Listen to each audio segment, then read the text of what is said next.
Is there any light at all? Because I think a lot of people will complain about local municipalities. Who came out tops? Yeah, I think there is some light. When we look at some of the municipalities, and in this latest study that Moneyweb asked us to do is looking at some of those that have deteriorated in terms of the financial sustainability and also those that have improved. And when we look at some of those that have actually improved their situation over the last 5 years, some of them have actually been able to improve the situation quite significantly. And, when we look at that, and basically it comes down to good financial management practices.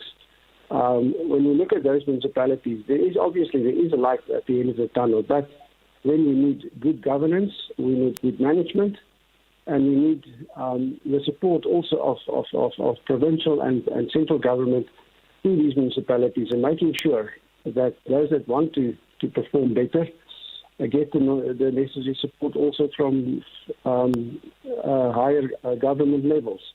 But yes, I think there is some light at the end of the tunnel. I think it's time to name and shame a few. Which are the most deteriorated local municipalities?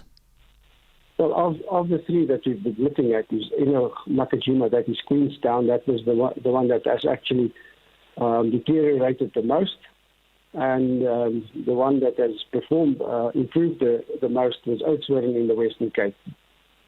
That's interesting. And then Gauteng, just to wrap it up with Gauteng, how is the city of Johannesburg looking? Perhaps Ekurhuleni, perhaps the West Rand? Of the metros, I think Tshwane is probably the weakest of the metros.